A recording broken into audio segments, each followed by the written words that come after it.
Good morning, everybody. Yeah, it is Wednesday already, and we are storming into this week. We got things happening all over the place. I don't know about you, but my first 2 days of this week were busy.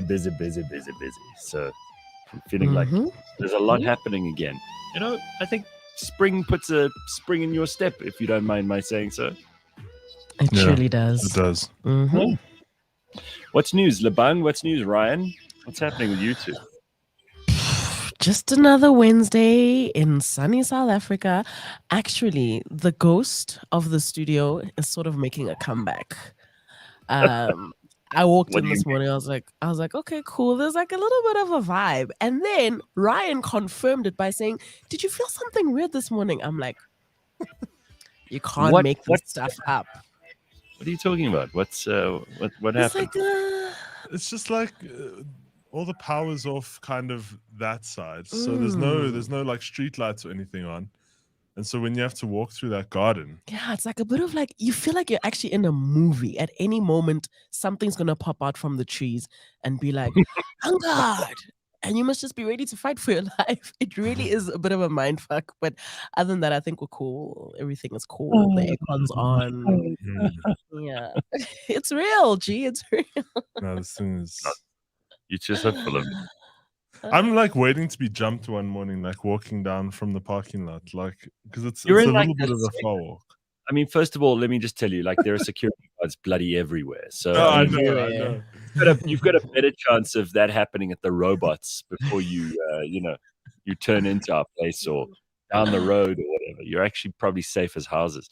The fact is, like, I think we watch so many movies that you expect shit like that, you know. No, 100%. I'm waiting for it to be an inside job, you know. So listen, what on earth? Because Ryan can't believe that Lebang doesn't know about this. Lebang has only just recently heard of this. I still don't know what you're talking about. Bubble tea? What the hell's bubble tea? Exactly. Did you just discover this? I still don't know what it is. Right now, I don't know what it is. First I've heard of it is from you two. What exactly is it? Because I've just been hearing hype about it. Like, wait, so you haven't had bubble tea, Lebang? No, I'm an adult, Ryan. Many adults drink bubble tea. That's the thing about Ryan. You put us on these things. We're like the oldies. You need to put us onto things that are in fashion and cool and hyped up. We don't know anything. And is this like your prime craze that was a big deal for like 2 weeks, and then suddenly no one bought it anymore, and it was suddenly like put on the special shelf and got sold for whatever they could flog it for, because that was such a disaster. Yeah. Firstly, it's like 5 years too late, but like bubble tea. So there's a range of different ones. You get kind of like the dairy bubble tea. Is this one of your Latweezy thing? Because you're you know what I mean. I wouldn't say it's one of my Latweezy things, but it could be a Latweezy thing, but I don't think so. It's kind of so you get like a dairy version, and then you can also get juices. But it's like having cold tea or like a cold beverage from like Starbucks or whatever. But they got these like little things at the bottom. I don't even know what they are, but they're like. Is it like iced tea? No, it's not like iced tea. It's I'm trying to find the best way to describe it. I know there's a name for these little it's like little balls, but they taste like, I want to say like jelly, but I don't know. it's so weird to bring describe. Us some. Please bring us some. There's like a specialized place there at Rivonia at the old studio. They're tapioca balls, cold milky tea tapioca balls. It's so weird, but it tastes so good. People are going on bubble tea dates. People are like hooking up for bubble tea. And I'm just sitting here like, what's actually happening? Anybody fill me in. But okay, when, this is like those people who go to Starbucks and they get like a caramel double espresso with almond milk, and they want it filtered through unicorn ball hairs and with fresh Cambodian breast milk. Yeah, those guys. Like what is wrong with, like, have we come to the end of human ingenuity that now all that's left is for us to put stuff in drinks that already work, drinks that are already fine? No one in the world when no one in the world's going, I feel like a cup of tea, but the problem with this tea is it's just too boring. We need to add bullshit to it. Bubbles. Tapioca. Are you kidding me? I'm not even sure what tapioca is. I know it's some kind of pudding, right? You know what it sounds like? It sounds like somebody in the creative office was having a little bit too much fun and had a bit too much budget and maybe smoked a little bit too much weed during the session and said, you know what, guys, we need something new. We need something hot and fresh and funky. Give the people what they want. And then this is where we are. We'll get some today, but like there used to be rumors. I remember when it first came out, like I don't know if we were just in school or if it was like, I don't know, whenever it came out, they were like, it takes a while to process. They said like those balls can just sit in your stomach and it's not good for you. So, but yeah, all I want to say is everyone's hypocrites because no one complains about drinking from a plastic straw there because the straw is like this thick because it has to bring because of the balls. Because of the balls. Okay, so basically these things that make it what, like sweet? It gives it like this weird texture, but it does I'd say it does add some sort of sweetness. Like there's different flavors of these balls as well. This is a bit too much for the morning. Like Congo Chris says, diabetes, sweet tea with sucrose ball doesn't sound good. Yeah, that's what it sounds like. And you've had this before, right? You do this. This is your new favorite thing. No, it's not my new favorite thing. It's just like I've had it before. I'm not overly phased about it. It's just somebody. I think I was going shopping one time. And they're like, "No, let's get a bubble tea," and I was like, "Oh, I couldn't be phased, but let's just try it." I wonder how the English feel. What does the Queen have to say about all of this? I'll show you. The Queen got no wind of this. Surely there's only one queen right now, and that's Camilla. And I don't think she drinks tea. She drinks hardtack. She hits the proper stuff. She's not fucking around. Camilla's like, I feel like a drink. It's been a long day, Charles. Anyway, I'm amazed. I mean, there's so many people here just saying how dull and boring and old we are, Leban. I guess we are. Some people have known about this for years. Like, what's wrong with saying? Where have you been? Okay. Vincent says, try it, Gareth. It's awesome. Nick says, super popular in Taiwan. Lisa Marie says, cold milky tea with tapioca balls. Hardy Dave thinks it's bits of gelatin. Wandile says it's like bubbles. They taste like licorice. So people are busy saying, you guys are dumb. You're missing out. Pretty much. But you guys aren't really selling it well either. Nobody's really saying, oh, it's so good. It has this. Everyone's just describing it for what exactly it is. I tell you what, on Friday, speak to Simpiwe. She'll explain it to you properly. Yeah, I'm sure she's got like a whole review for us. She's done like on her Instagram, she does these like reviews of these restaurants. And one of them was a bubble tea shop. So she'll explain it to you. I mean, I'm always up to learn new things because otherwise I feel like an idiot. And maybe I am an idiot. We'll have to see, right? Sips Rooibos while we're at it. Go on. Absolutely. Right.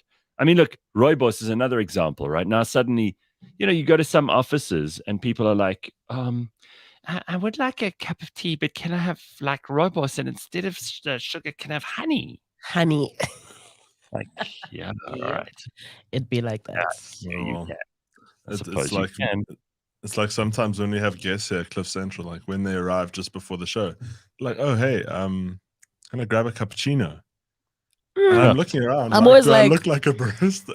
Like, because there's some people who do get the cappuccino. No, you have to know the right people at Cliff Central in order to access the cappuccino. You have to know. I've seen it. You have to know Jane. That's the whole story. Yeah, that's it. Jane control. But it's amazing how she will say, like Jane will just say to somebody, no, we don't have that. Sorry. Like, she decides if you're worthy, if you're cappuccino worthy, she'll choose. You can definitely tell if she likes someone because she'll make some people a cappuccino and other people she's like, oh yeah, please. Oh yeah. For you, get fucked basically. Yeah. Can I tell you, I've worked here for so long. And I don't think Jane has ever made me anything. It's just been you do your own thing there, The funniest thing is when we actually get into meetings. And then we sit down and then she starts, like, she walks in and she offers, hey, would anybody like anything? Obviously, she starts with the guest. That's the right thing to do. Oh, you'll take a tea, you'll take a cappuccino. Yeah. She literally looks at the rest of us and she walks right out. She doesn't have time to be like, Ryan, Labang, Simpure, anything? Gareth, anything? There was she one time just goes, Labang did try, like, raise her hand and she just looked and walked away. Yeah, no, she was just like, girl, please, you live here. I'm not your guy. So I've got a couple of things I've got to show you quickly. This is wild. I mean, we talk about bubble tea and shit, but there's some serious stuff going on. And, you know, I don't want to be looking at all the negative stuff, but you've got to see this thing that happened in the CBD yesterday. I mean, that CBD of Johannesburg is becoming like a movie 24/7. There's shit going down in the CBD. I mean, so we had that explosion. Then we had the fire last week. Now we have an explosion plus a fire. People are saying our gas infrastructure, who even knew we had a gas infrastructure, is falling apart. I think our government also just discovered that. So, well, yeah, I mean, just wait. Under attack. Give it like 10 minutes and Lindiwe Zulu will pitch up in a funny hat and say it's apartheid's fault. But here it is. Apartheid. People are still going there. Why? What the fuck is people still going there, Joe? And there's a garage here. So anything might lead to this garage. Anything might lead to this garage. Anything. That's gas burning there. That's a flipping gas burning there. And that's a student accommodation.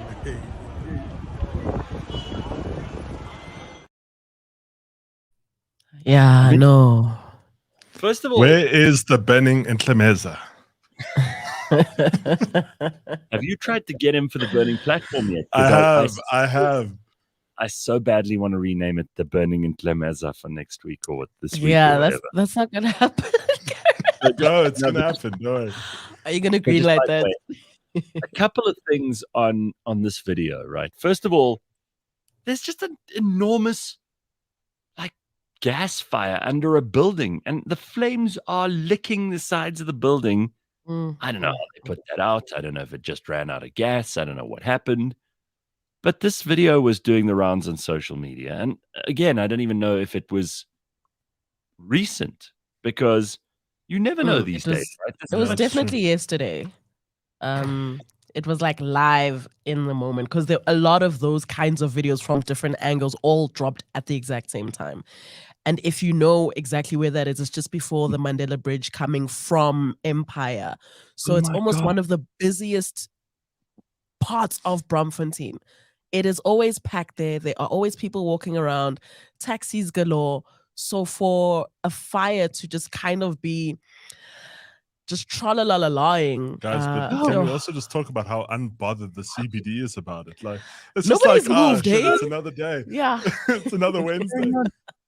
So there's that, and there's the fact that this guy is doing the video. And I remember when the video of the explosion came out too. Yes, as people are like, fuck all, and yesas, and mur, and Jesus, and like it's just foul language in every clip. And the commentators are lit. They are. And they do use colorful language. So when people say, oh, I can't believe that you used a swear word, I'm like, well, welcome to South Africa. Yeah. That's how we have to talk. Because everything around us is so bloody explosive that we have to use explosive language.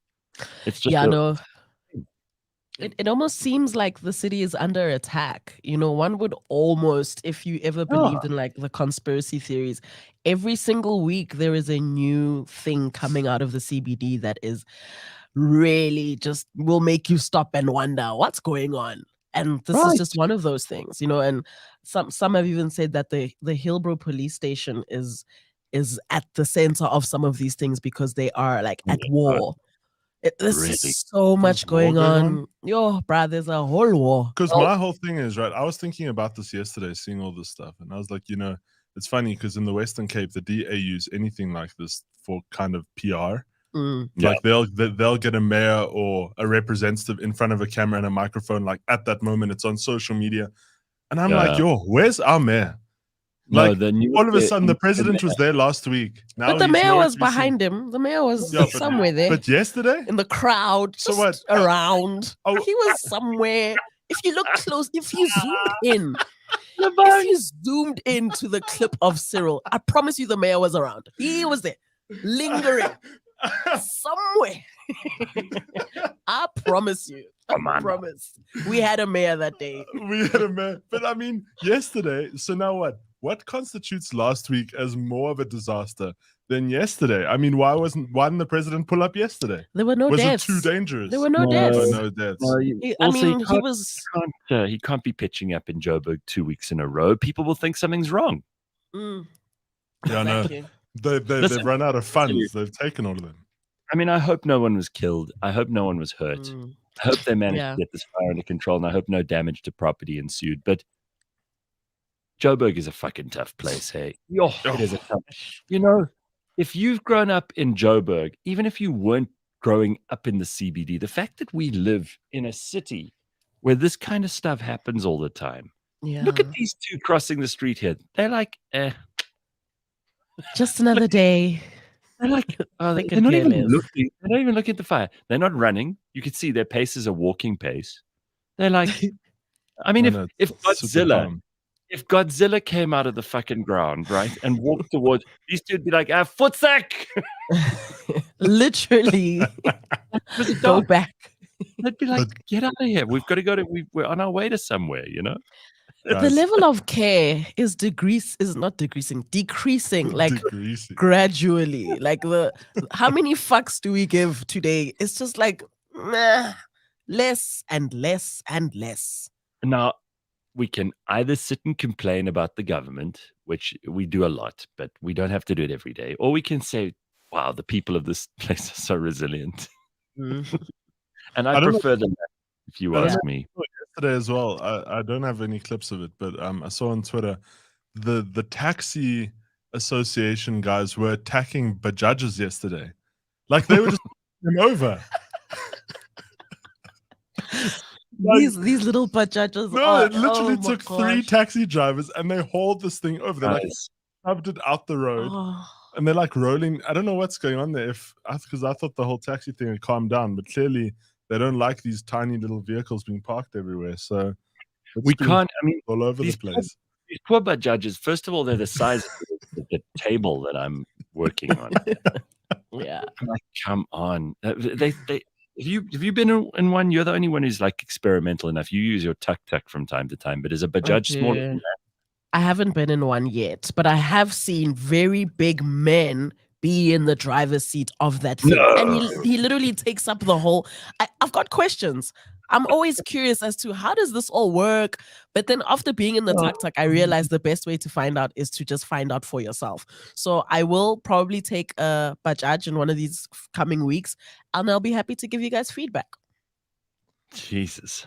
Wow. Please. I think you're the only one who can do this. So Sure, I'm down. we need you. All right. So this is what happens in my neighborhood, which isn't run by Nyope Mayor, but look at this place because the workers are on strike. Look how gorgeous, how pretty my my city of Tshwane, of Pretoria is. Look at how great.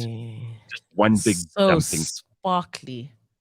So I think, as much as we give, and rightly, the Nyope Mayor in Joburg problems for what he's doing, here's what Pretoria looks like. And this is, I don't know why they don't just fire these municipal workers, because you can find, if there's one skill that I think everybody, even people who are very, very low IQ can do, is like pick shit up and throw it away, or burn rubbish, or dig a hole, or whatever. Let's just do that. How about that? But then if you pick up any Tom, Dick, and Harry to do this work, I mean, who's to say they won't end up in the same place as these guys? They'll also end up striking and downing tools. I mean, clearly the problem at the source is somewhere in there. They'll end up right back here. You might be right. You might be right. I don't know, but this looks so gorgeous. And here we are going into spring. I'm trying to feel optimistic. And remember, like, this is just between the fire in Joburg and this shit in Tshwane. I'm like, well, maybe those people who moved to Cape Town have the right idea. It's like you sometimes see stuff like this in the news and you're like, well, maybe the people who moved to Perth had the right idea. You think that sometimes. You're like, well, I'm not going to change my mind now. In for a penny, in for a pound, sunken cost syndrome, and all that. But it is depressing, and I really hope that all of these things are being taken seriously by the people we've elected, because it seems like they also can't get a lot done. There used to be a time where like politicians were behind projects to get bridges built and trains built and things like that. They got stuff done. Where's Mbazima Shilowa type energy now? We need to build a train. We need to do something ambitious, like link Pretoria and Johannesburg with a passenger rail service that's fast and effective and clean. And the Gautrain is a great example because it works, and it has always worked, and it has stayed clean, and it has stayed decent. And I don't mind how expensive that gets because it's worth it. But I have a solution. Oh, please help us. Help us, Ryan. We should invite the Chinese president to live here. I was thinking about that. I know you're kidding, but as soon as bricks start, everything worked. And I kind of thinking, like, why go to the angels when you can go directly to God? We know basically Cyril will do anything to please the Chinese. And why don't we just, as a nation, we just say to what's his name? Xi Jinping. Xi Jinping. Why don't we just go to Xi Jinping and say, listen, dude, we're sorry, we've been really fucking dumb, and we are not living up to our potential. What we need is someone to manage us properly. We need a strict taskmaster as a president, and we would like you to come and make this country great again. And I'd love to see what he would do, whether he'd go, oh, no, your problem, you sort it out, you guys are too fucked. Or if he'd go, yeah, all right. Challenge accepted. Challenge accepted, but then you guys do exactly what I say. Yeah, and I'm basically in charge every way for the next 5 years. How would you feel about I own you. Yeah. And it's like, we already have his whole suite done up. I don't think anyone's taking that. It's already done for him to his liking. I mean, we should say to him, dude, this is your retirement plan. If things don't go so well for you in China, or if you decide you're bored with running, a billion people, come and run 60 million. Because if you can get a billion to work as well as you have, then I'm pretty sure 60 million to him is like, oh, please, I could do this in 3 days.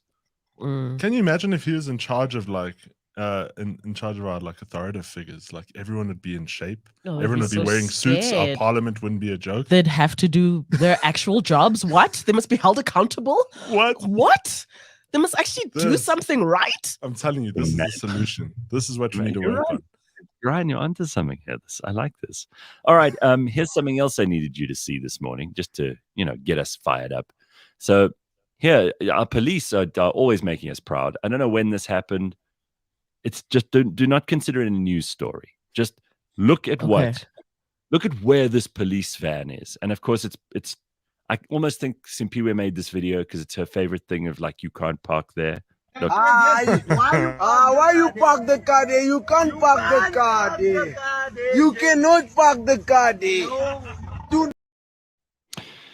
And you see the policeman, he's walking around behind it, and he's like, how did this happen? But it's his car. Dude? But we have questions. We actually have questions. Who was in whose way? Was the pool in your way, sir?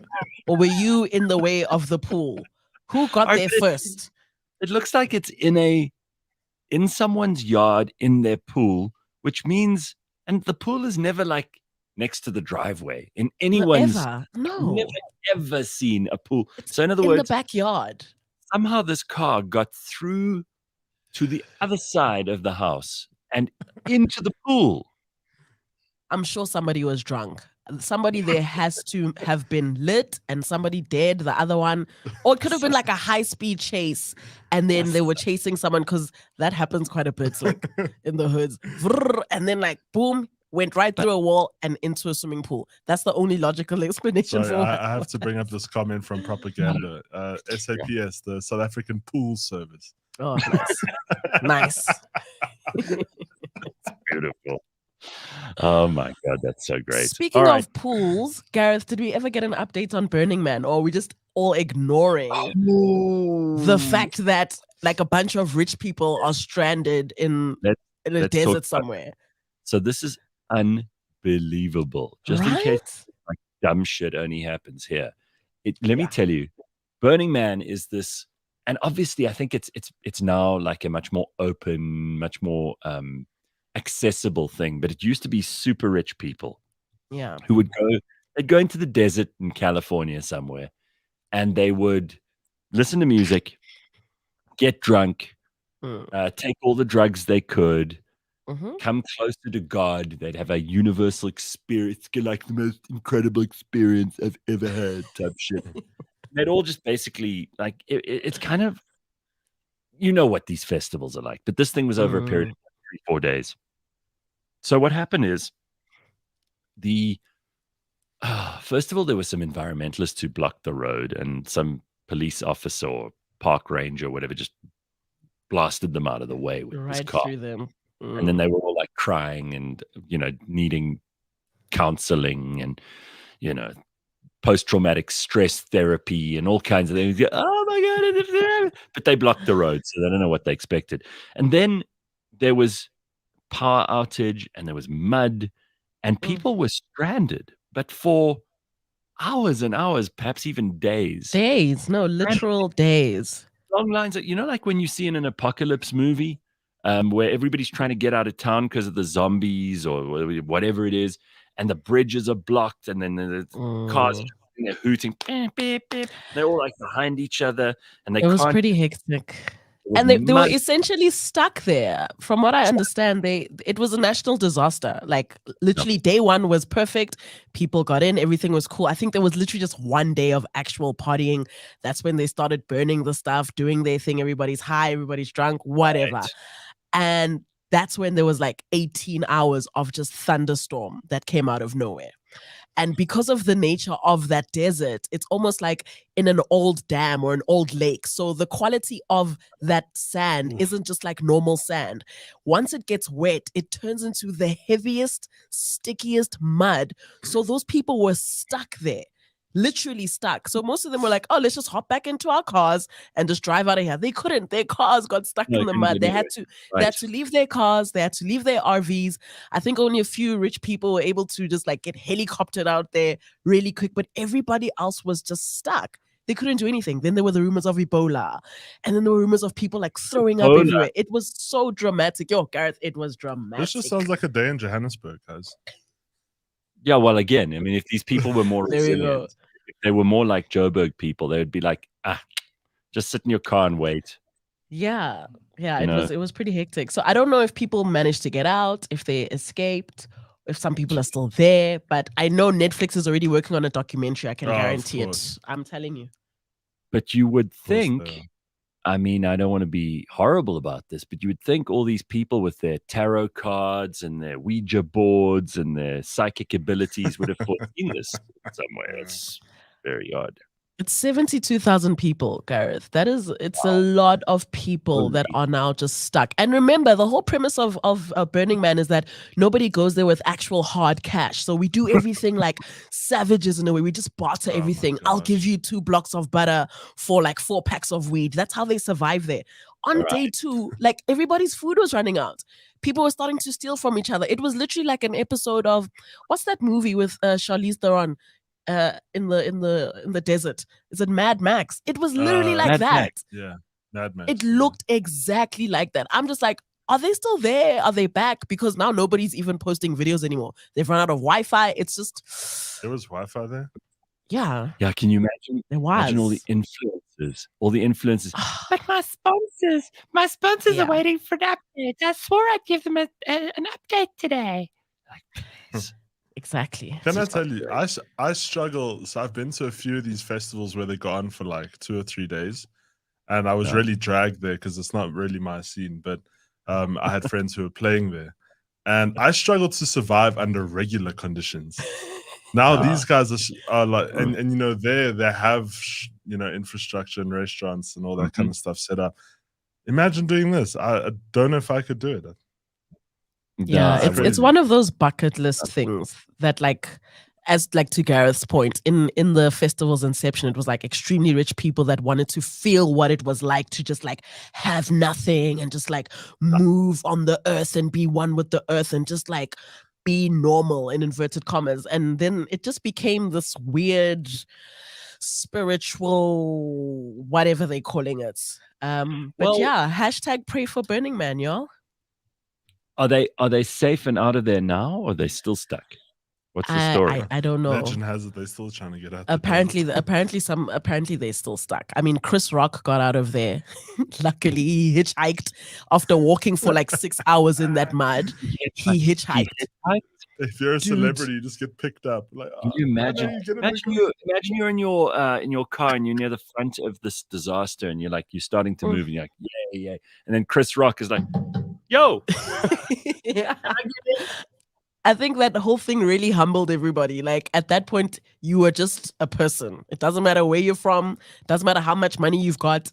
At that point, you're just going to try everything to get out because there's thousands of RVs and caravans just stuck there. People's tents just stuck there, flooded. Can I tell you? Yo, I'd be so miffed. This is so new to everyone there. I had friends who went to this other festival. I forget, what's that big festival here where they go and... Not Rocking the Daisies? No, it's also a 2 or 3 day. Opikopi. It's Opikopi. R.I.P. Opikopi. So that last one, my friends went to. Their whole tents were stolen. Guys lifted their whole tents. Guys, took them away. Yeah. These guys just while they were at the stages, they came back and their tents and cooler boxes were gone. That's hilarious. That's hilarious. So in America, it must be a new thing, but here, I mean, it happens more often than what you think. Not even the tents are safe. Yeah, Jesus, that's unbelievable. Wow. The world is really, it's just such a bizarre place. And I can't believe all of this stuff is happening within a week. All these things that we've been through this morning all just happened in the last couple of days. And fire is at the center of these things. Yes, I wonder. What's going on? We've opened up a portal to hell. That's what exactly. You see some of these pastors, right? Because someone sent me a clip of one of them, and they're like, friends, the reason all this is happening is because we are full of sin, and the devil is coming through the earth, and he is setting fire to Hawaii, and he is setting fire to Johannesburg, and he is setting fire to buildings and to people and to Burning Man, and anywhere you see fire, it must be cleansed. It must be cleansed of its sin. It's the most fun thing. People love this stuff. That's one way to look at it. Oh, we were joking. We were joking the other day about Mitch McConnell in the U.S. Senate. Mitch McConnell. He just froze up. And people are making such funny videos of him just freezing up. Hilarious. Right? Oh, it's hilarious. Final Jeopardy category for this final: animals. This slow-moving reptile raced against the hare in the famous book, The Tortoise and the Hare.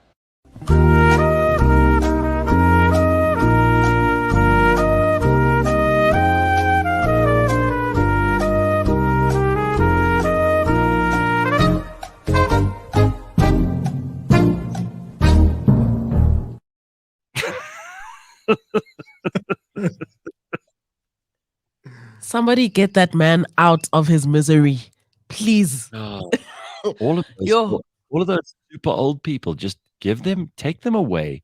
Let them be with their grandchildren. Let them chill at home. Cut off age. 65. Thank you so much. You've done your best. Now go off into the sunset. That's all. Yeah. I believe Lebang, says Sanele. The mayor was in the background somewhere, Bluetoothing Nyope with someone. Shame. Bluetooth. Man. Guys, it's remember Bluetooth? Yeah. Oh my God, remember Bluetooth, Ryan? No, Bluetooth was on your phone. That's how you would send songs. That's what I mean. No, I was part of that. You still use Bluetooth. I still use Bluetooth. I used infrared still back in the day. Oh, okay. We used to play. We used to play. It was Snake or something. I think on the Nokias you could pair via infrared. Gareth goes, infrared? You don't remember that? No, he definitely does. But wow, that's like floppy disk season. Yo, how far we've come. No, the Bluetooth he's referring to is like when they share blood. Do you remember? Yeah. Like these right. Yeah. These homeless people who are on Nyobe, they basically inject themselves, and then the other guys take their blood and put it into them. Can you imagine all the things that are being spread there? The life expectation for these people must be a couple of months at best. And Vessel's just like skipping straight to the point. He goes, Joburg is a toilet. Yeah. No, 100%. 100%. No, it takes a special kind, you know, to take some of the nonsense we take here. Yeah. How to get rid of a pile of trash. Erect a do not steal signboard in the middle of it. That's a good point. I think that would help. I think we should take a page out of the Native American Reserve Ranger on how to deal with environmental people. Yeah. So this guy just basically drove right through them, as I mentioned. I think it was linked to what was going on at Burning Man, but this guy just drove his truck right through them, and then they're just standing there filming it and screaming because they're completely incapable of like doing anything about these sorts of things. The minute like reality strikes, these guys just bug out completely. Oh, they lose it. They lose it. Can I tell you guys something I saw while I was driving the other day? I wanted to get a picture, but I couldn't actually stop in time. There were cars behind me. There's now in Parkhurst, there's a sign on one of the corners to beware for. Do you know those guys who drag those trolleys with all the all the recyclable stuff on? There's now a sign for it on the road as like a warning. It's I'll try to get a picture of it next time I'm around there. But I'm like, now we're adapting this kind of sign. Like beware of the guys because they'll be driving past, or beware of them because what?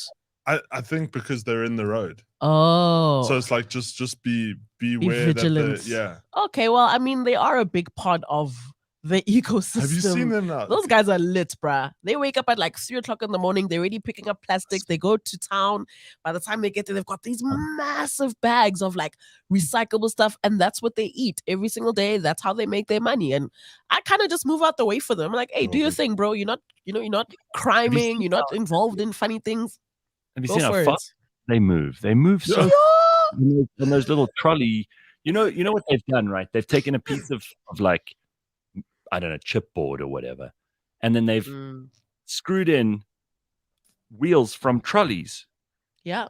And you know how a trolley wheel, on any trolley, there's 4 wheels. One of them is always squonk. There's always one that's a wheel, right? Yeah, and it always goes and goes round or whatever.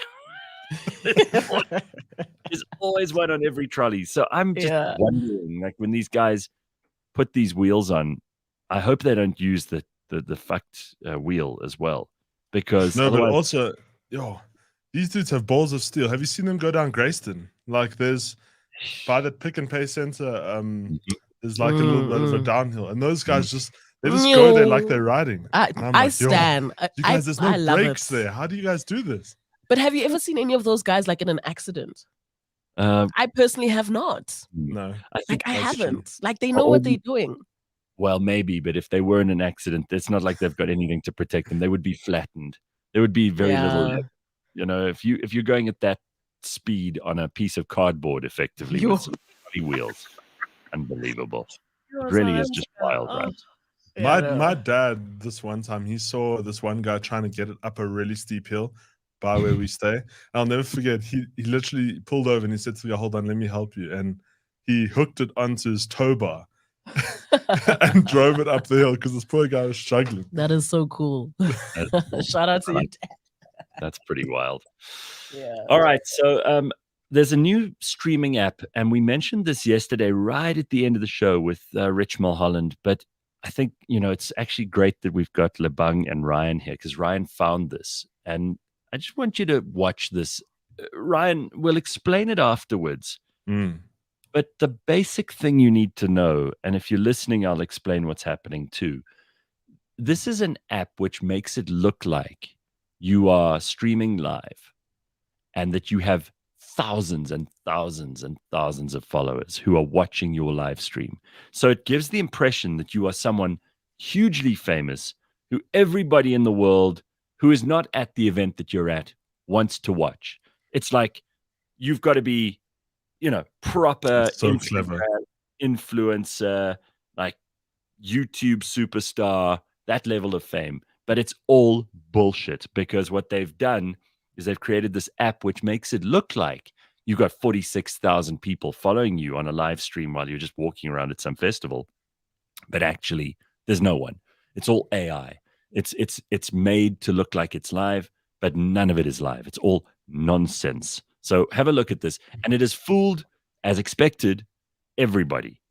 Because, the sort of dumb people who are impressed by someone's live stream following are going to be blown away by this stuff. So they're going to hang around you the whole time. I mean, I do think it's super clever for a guy or a girl who's just trying to, impress dummies and get laid or get free drinks or whatever else. So what? I made an app that makes it look like you're live streaming with tens of thousands of people watching to see how people might treat you differently when they think you're famous. The app uses artificial intelligence to generate comments based on whatever the camera sees and hears. Hey guys, do you think she's cute, guys? Yes, they say you're cute, definitely. Word got out that I was famous and people started filming me. This made the first girl mad and started grabbing on me. Even with a girl on me, people still kept coming up to me asking if they could be in my live stream. This was insane. I then went to a club where the manager saw how many viewers I had on a live stream and invited me to the VIP section. I set my live to 42,000 viewers, and like a wild Charizard, this rare beauty appeared. We then started turning up on the dance floor. I felt like I was in a movie. If you want to experience what it's like to be famous, where everyone wants to be around you, check out my app, Parallel Live. I'm downloading it right now. But he's a genius, right? Because it's brilliant. Look at those really hot but really stupid girls who are all over him. This is the new. This is the wealth. The new currency, yeah. Currency, right? This is what people want. They want to be famous. Famous is more important than anything else to these people, and this guy is like short-circuiting the whole thing. And how would you know? You don't have time to check whether it's a bullshit thing or not. Even if you're in the moment, you believe it. Imagine like you're at a party turning up and then somebody just comes and they've got 40-something that you would generally be like, oh my God. Yeah. And if you're a business owner, you're like, we need to get him in quickly so he can film it so all these people can see. But I think the genius part for me is the AI comments that come up, and it actually relates to what it hears in the background and what it sees. So if he says, "Oh, do you like this pink, whatever," and then it will comment something about so clever. Funny thing is that those girls, especially that first one, you can see as soon as she sees the number of followers, like 42,000 or whatever, she like perks up, she smiles, she looks straight at the camera.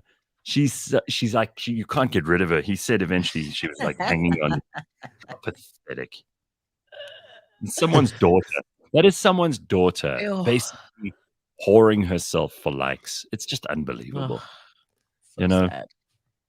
I'm laughing at this comment. Propaganda says Cyril use it. I think it's more Fikile Mbalula's vibe. Oh, defos. Who's to say he hasn't already? Yeah, Fikile's got this. He's using it in ANC meetings. Look here, guys, 42,000. Oh man. Unreal. I wish I Gareth, there's no better combination than a really hot, really stupid girl. No, I agree, but it's humiliating for them, that they would. And only like much later do they realize that, oh, what was I even doing? Like in the moment, they just like tra-la-la-la-la. Some also really stupid hot guys as well. She's going to see that video, and it's going to be an embarrassment to her one day. She's going to be like, oh, what a douchebag I look so dumb, right? Oh, if she was smart and strategic, she will pop off and go viral off of that. Be like, hi guys, it's me, the girl that fell for the Parallel app, da-da-da-da-da-da, and then become a real thing. Then I'll be like, hey, all right, cool, That's going to happen. Mm-hmm. No, you're right. Okay, well, listen, we've got plenty of stuff to still come, and I've got to tell you, we've got an interview this morning that I've been waiting for a long time. We recorded it ages ago. Ryan, like 2 months ago? Yeah, I'd say easy 2 months ago. I feel really bad about not playing it before now, but Tim Urban is this guy's written this incredible book, and he's a well-known name on the internet. you'll be able to kind of catch up on a lot of stuff that's going on. He makes such simple, honest, and clever assessments of what is going on in the world and what is going on in particular in America. And he explains basic stuff in this book of his, which will help a lot of people if you read the book, which I loved. I mean, very seldom do I read the whole book when someone, is going to be interviewed. I kind of skim through it and pick up the pieces that I really want to know. And then the rest I just leave. But this book, I went from beginning to end because I found it fascinating. He's done the research. He's explained the concepts. There's a lot that's going on in the world that we don't understand. Like, these girls with this fake live app. And it all fits into his understanding of how the world works. So you're going to hear that, and you're going to see Tim Urban on the show in just a couple of minutes from now. So that's coming up. That's going to be good shit. Fame comes before food. Look at Uncle Waffles. She used to dance for KFC. Now she eats her own KFC burger. She used to dance for KFC? I don't know if she danced for I KFC. didn't know that. Have you had the new burger? No. It's 2 waffles with chicken in it. Doesn't sound like something I would enjoy. It sounds super American. I've seen a couple of the reviews, and so far South Africa's not like they're not feeling going crazy over it. It's a very American vibe, the savory and sweet in one. We're just like, give us the meat, know, like we'll go straight to the chicken and take the waffles off. That's what we do. It's like those pizzas. They I don't know who makes it, but it's gross. I don't want to give them any publicity over it, but they do like a layer upon a layer of pizza. So they have almost like 3 pizzas and stacked, and then in the crust they've got like a sausage. Just disgusting, right? And then a friend of mine once, my friend once said, it sounds quite revolting, but could be quite delicious. So, anytime I see anything like that, I'm like, sounds quite revolting, but could be quite delicious. I guess it's all in the mind. Like, just close your eyes and bite and make a decision. If you're hungry enough, anything is nice. You look past all the other stuff. It's like, actually, this isn't that bad. When I find myself giving into horrific food is after a big night out or a big party or whatever, and then you wake up the next morning and you're like, I'm not going to cook. I'm not going to make any effort, but I'm going to order the most dangerous takeaways I can find on the app. And you go on there and you're like, let me see what I can find that's greasy and disgusting. Yeah. And then you order that and you eat it, and straight afterwards you're like, oh my God, what have I done? Why did I do that? Oh, it's like the first bite of a burger you're going to regret eating. And you go, and then you go, and you can't even finish it. All right. Well, some stories in the news. The SABC, these guys, shame. It does feel often like we're just beating up on the SABC, but let's beat up on the SABC. They are trying to entice people to pay their TV licenses. So there's a stick in the carrot. They've tried the stick, but no one's scared of the stick because they're like, oh, please, you're going to get those bullshit law firms to phone me up and try to threaten me if I don't pay. South Africans don't care, right? And it's like, we didn't pay our e-tolls, so what makes you think we're going to pay our dumb TV licenses? So now they've given up on the stick and they're going to the carrot. They're going to entice people to pay their TV licenses with an all-expenses-paid trip for 2 valued at a whopping 300,000 Rand. It's not even cash. Oh my gosh. The bar's low. So, but listen, first of all, you've got to choose. You can either attend the Bundesliga soccer match in Germany or an arts and music festival in Coachella in California. I don't know if that's going to be so exciting for people who've just been to Burning Man. Coachella's same vibe. Maybe you also get stuck, Anyway, they're trying this. The all-expenses-paid trip is one of the many incentives the SABC is offering license holders. There will also be weekly prizes, which include electronic sets, devices, airtime, and data. It's all to be won before Friday, the 15th of December. So put your hands up if this is going to make you want to get your TV license. And trust the SABC to make it an international thing and not like something in their own country. You know what I mean? You're well. Well, I mean, because the likely chances are the person who's going to win that, because the people who have to pay those licenses don't exactly have 100K lying around for a trip when they win tickets to the Bundesliga, but they're only limited to so much. when they say all expenses paid, are they also going to pay you for your visa? So you've got to get a US visa, for example, Coachella or Germany. Geez, a German visa. Those Germans. And I've been to Germany a couple of times. I love Germany, but they give you a visa exactly the number of days you're going to be there. You will come in on this day, you will leave on that day. No argument. There's no. If your plane is delayed, you're basically illegal. You have to seriously, they don't give you need proof of flights. You need proof that you booked it weeks in advance. So I've got a Schengen visa a couple of times, but in between the ones that I had that were longer, it was the Germans, right? And they give you, like, if you're there for 14 days, they give you 14 days, full stop. So the French are wonderful. The French are like, you want to come to visit us? Here is for you 3 years. It's no problem. And you're like, wow, that's fantastic. Then I'll go to France more. It's incentive.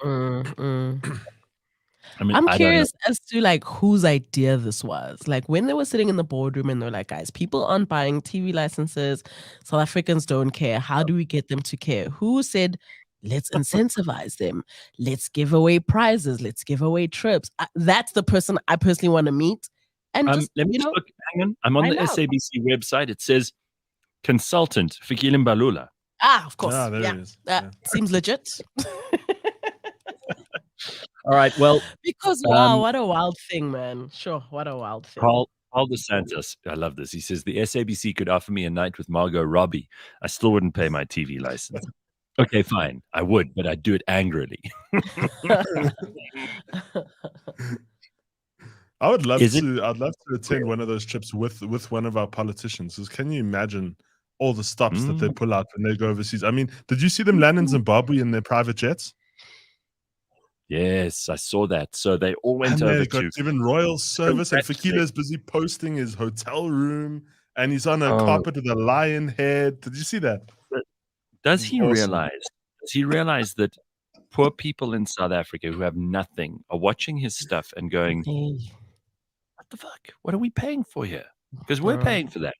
Don't think that anyone else is paying for it. You and me and Ryan and Lebang, we're all paying for this, people, and these are not your friends.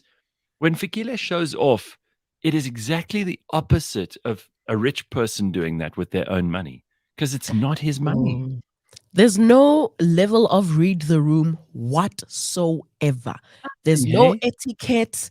There's no, how will people feel about this? It's almost as like he doesn't have a team, like a PR team behind him that can advise him on what to post and what not to post. He is just going in there, gunman on some, I want to be famous. I want them to know who I am. I'm this flashy guy. Bro, but at whose cost? Can I actually say, I'm just thinking about this. Like, have you noticed that the ANC has never turned down a trip? We side with BRICS. We have them all here. But a couple months ago, Cyril was there in the UK when they welcomed us when the king was inaugurated. The king gets crowned, and Cyril's like, "I'll come for a visit." Yeah, no, we'll be there. And then Zimbabwe has their elections. Oh wait, hold on. We just finished up with the Chinese president. Let's head over that way. Like, these jokes write themselves. Really? Yeah, this picture of Fikile with Emerson, I actually put it up on my my Instagram. I'm just going to try and get it. It's like so bad. First of all, who's doing their decor? I mean, it's like the trashiest shit you've ever seen. There's this carpet with a lion's head on it. It's a lion skin. That's what it is. Skin. Yeah. They've got this disgusting looking mirror in the background, and these curtains that look like they could be like an old lady's. Almost like what were those things that petticoat, like an old lady's petticoat under there. It's bad. It's just terrible. It's like this is Emerson's. This is obviously it's a petticoat. I'm telling you, that's what it is. You know what a petticoat is, Ryan? No. Good. Let's leave it at that. I'm assuming Gareth's putting the picture up. So I'll show you now. You'll see what it looks like. See what a petticoat looks like on the curtains there. Wow, what an incredible look this is. I mean, you've got two people who are involved in the government of two essentially failed states, and they're busy congratulating each other, while the people of both of their respective countries are scrounging to keep alive and to make a living for themselves. Look at this. Oh, there it is. Haibo. Yeah, that's what I was saying, Liban. See, check that lion What skin. is that? So bad. Chandelier and everything. It's so awful. There's an Fikile's really living his best life. He's like, I would say he thinks he's like one of our top celebs here. Like, yeah. He's definitely confused as far as his day job and just being on social media all day and like being popular. I think as far as the KPIs for this month, Mr. Mbalula, get as much social media traction. We must trend. Sir, just do your job. It actually really frustrates me. No, because I even saw him post a tweet the other day when I think it was like a Pirates or a Kaiser Chiefs game. I think it was a Chiefs game and they lost. And then he posted on Twitter something like, breaking, the guy who said the Chiefs are dangerous has now been arrested. And I was like, you're a politician and you're joking about this. Like, what are you doing? Stay in your lane. You said it just now, but you said it just now. He like can't read the room. You know, he doesn't realize like how out of touch. He's completely out of touch with what the people of South Africa are experiencing at the bottom. He has no cooking clue. Fikile, Minister of many portfolios, master of fuck all. Damn straight. Literally the best way to describe him. Anyway, all right. So I have a couple of comments here. So this is from Ruth, who's of course the chairperson of the comments section. Says, "Oh my God, my fiance's stepdaughter was here on the weekend and wanted to watch Barbie. Thank God for downloads. What a weird movie. Well, the parts I saw, but Margot Robbie's gorgeous. I still haven't seen it. You'll have to watch that one without us." Yeah. Vincent says, "I was illegal in Germany for an hour 2 weeks ago. The plane was delayed because they were deporting 2 Indian gents. We had to wait until they were on the flight." So you see again, like they don't give you any leeway on your visa. None. How does deporting work? Do they get the same seats as regular people, or do they get like shoved in the back? Like, come on. No, I'm asking. I think they get put with they just everyone get else. seats. Yeah, they just get. They just board a plane like normal. Well, they don't board a plane willingly. They're getting deported, so it's definitely like you better sit over there. You can usually tell them from the handcuffs. Yeah, that's usually like how you tell if there's a deportation happening. Yeah. Oh, so I saw this very funny thing. I want to hear what you guys think of this. I saw this very funny thing yesterday. Someone sent me a clip because, again, I'm not watching TV. So the only way I get these things is by clips, right? And someone is interviewing like random people in society out in the street about Ace Magashule and Burning in Tlemeza's new party. Oh. Yeah. They're like, they ask these people, they're like, these are just people who are trying to get to work. And you could see they've got like something to do that day. Like those 2 gents crossing the street while the building's burning. They're like, they stopped this one woman. They said, what do you think of Ace Magashule and Burning in Tlemeza's new party called ACT? And she goes, I'm not excited about this. She says, what they need to do is go home and sleep and eat chips. She says, go home, sleep, and eat chips. And I'm like, you know what? She detailed. She should be the HR for the government. She would be like, you could stay, you go home and eat chips. You stay. And I was like, you know what? This woman's brilliant. She's not wrong. Back to the drawing board, gents, over some chips. I actually saw an interview with Ace and Benning, and he's like, everybody knows me. Everybody knows me. Ace said this for Burning. Because he says because he was the leader of the Hawks or something. He's like, everybody in South Africa, they know me. And I was like, yo, I had no idea who he was until Gareth brought him up the other day. So I thought maybe I wasn't paying attention. But now I definitely know who he is. He's definitely making waves. It's a popularity contest over there. Burning in Clemens. What a guy. Time to I hope be we alive. get him on. I really want him on because I think he's super. It's going to be super interesting. All right, listen, that's all we got time for in this hour. Coming up, we've got none other than Tim Urban. And someone asked earlier in the comments, I think it was Migs, said, is that the wait but why guy? Yep, it's him. Yep, so that's the he's one. a fascinating human being. Stick around for that and a whole lot more. CliffCentral.com on a Wednesday. This week on the Auto Trader podcast. There is a new brand that it's worth the most. So what let's first define what makes a brand worth the most in terms of like the value of a car company. Well, I mean, I don't know if you can call it the value of the brand as much as you can call it its market cap on a stock exchange. People don't, what does that even mean though? I think is that well, it's how much people are willing to buy the stock for. Yeah. This. I mean, historically, Toyota and Tesla have been kind of at the top, and I think VW have been at the very top. VW for a lot of reasons. I mean, they own a lot of brands. One, Tesla because it's kind of the fastest growing company, well, one of the fastest growing companies in the world. And then So where do these guys come in? Who are they first and foremost? Catch us every Monday at 9 a.m. on YouTube and on autotrader.co.za.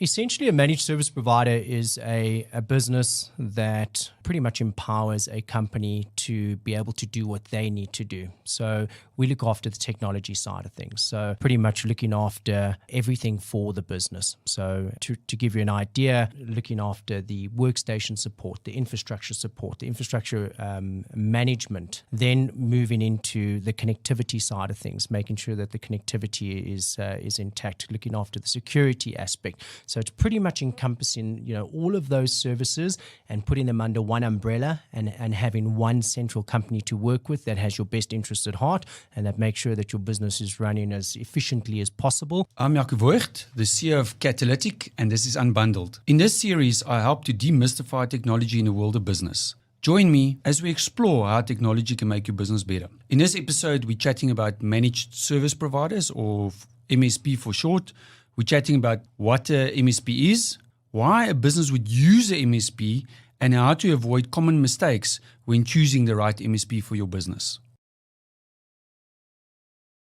Yep, and we will have Jaco on next Tuesday because he's got some horror stories to tell you about stuff that actually happened in his own business when it comes to these scams that are going on. And you really need to listen to that show if you want to be on top of what your business does with cloud solutions, with internet security, all of that stuff. You need to speak to Jaco, let alone internet service provision, which is their real business.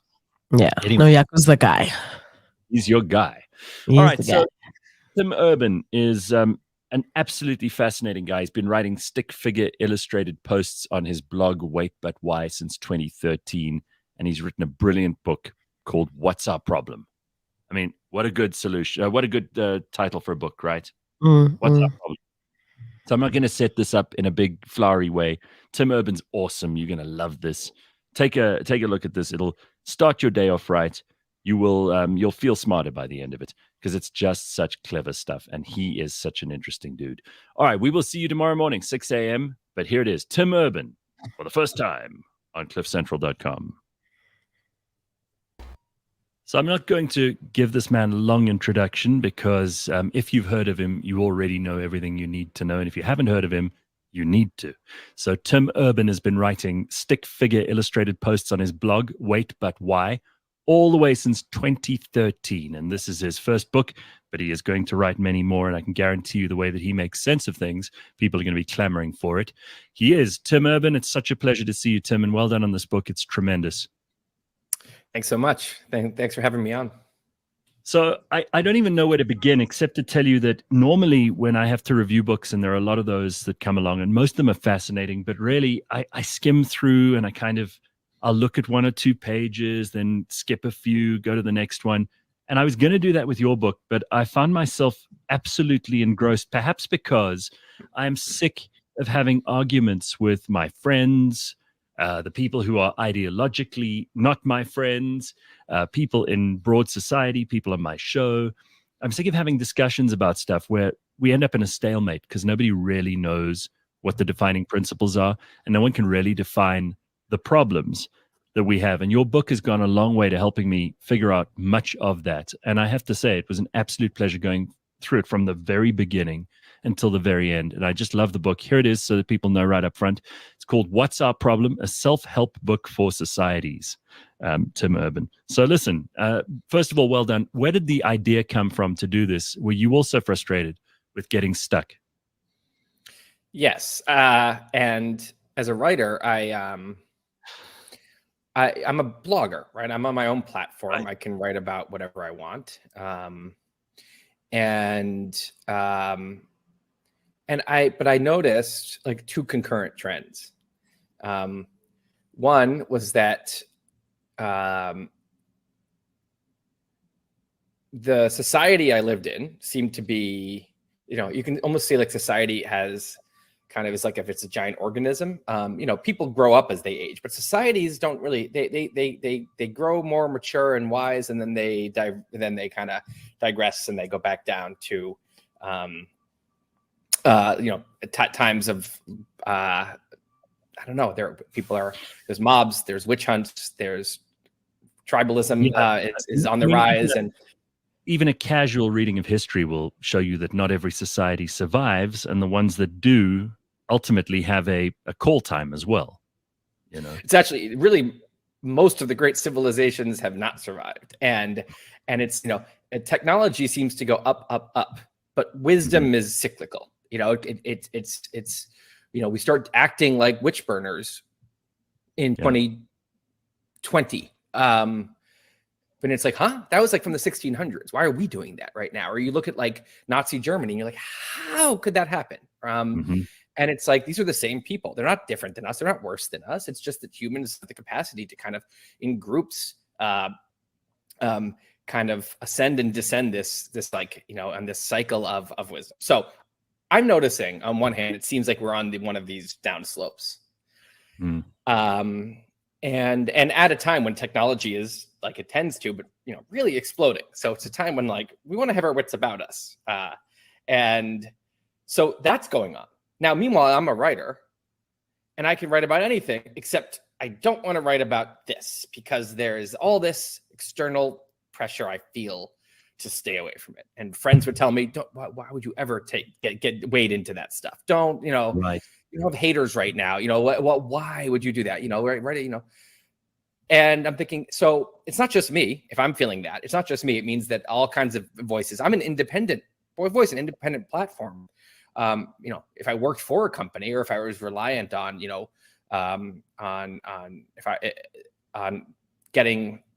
using a middleman company to publish my stuff or whatever, it would be even worse. So I'm thinking this must be going on throughout society. So we have this giant problem going on, this trend going in the wrong direction.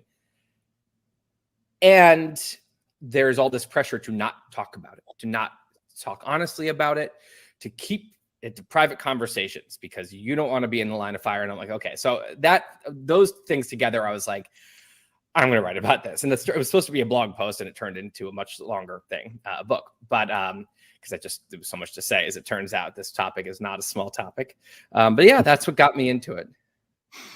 I mean, I'm just going to use a quote from the beginning of your book here. You said humans, and you've kind of paraphrased some of this, so I'm not going to dwell on it too much. People can read the book themselves.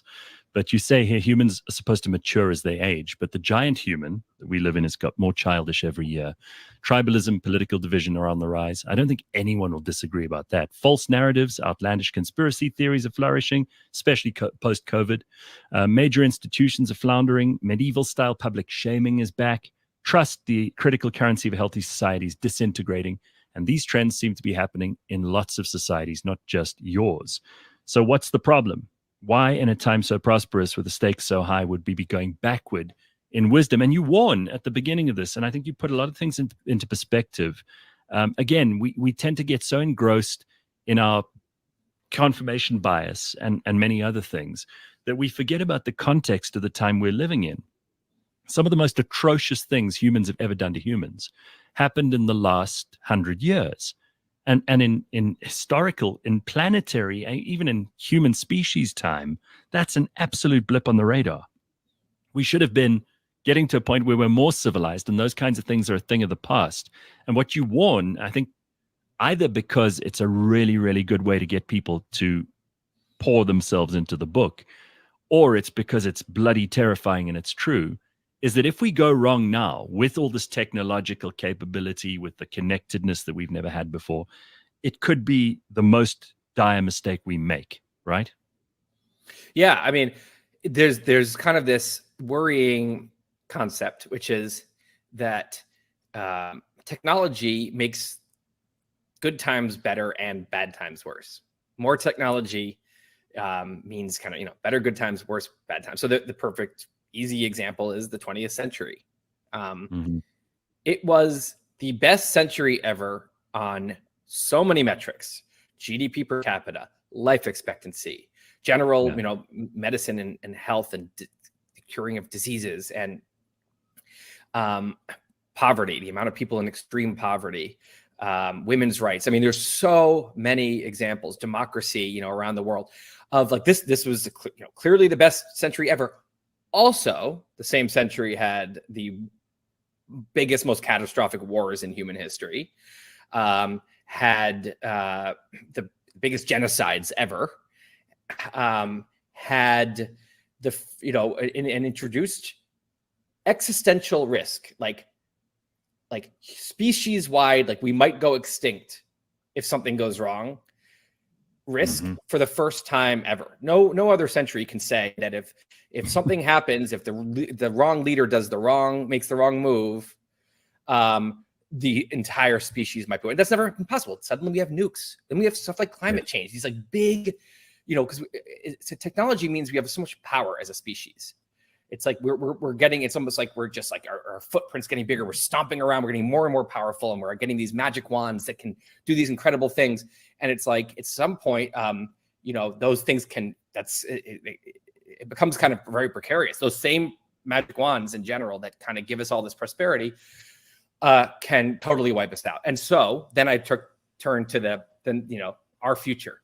So we can see all these paradigm shifts happening across different industries. We're technology is exploding in so many different areas, and there's groundbreaking developments in genetic engineering and nanotechnology and artificial intelligence and multiplanetary, colonization, in brain machine interfaces, these, in Neuralink, like, yeah, exactly. Neuralink, things like CRISPR, that we the ability to, and then you involve AI with that, and what can it do?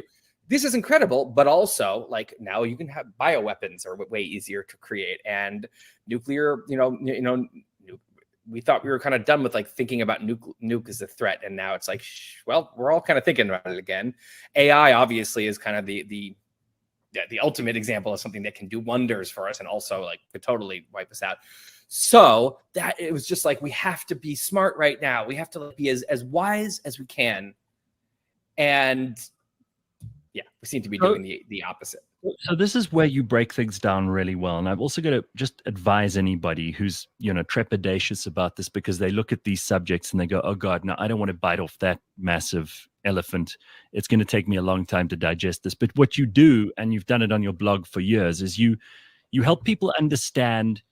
And I don't mean this in any patronizing way, because I think of myself as moderately intelligent, and I didn't find any of this like childish or an idiot's guide type style.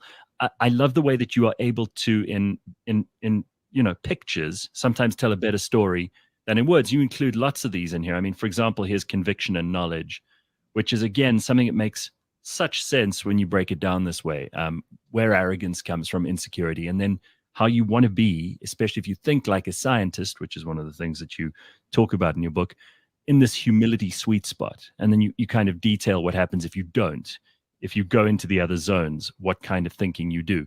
Essentially, and I don't want to simplify too much here, because I do again think it would be valuable for everybody who's interested in having meaningful conversations and in safeguarding themselves from mind viruses, groupthink, terrible behavior, bad ideas, zealotry, all of that stuff, for them to actually read this themselves. But essentially you break down a vertical how we think as opposed to just what we think, the usual horizontal line on that graph, which is politics, left and right and all the traditional stuff. I love this because it's been bubbling around in most of our heads. We're not sure how to define it. And you make it crystal clear. You explain it pretty simply.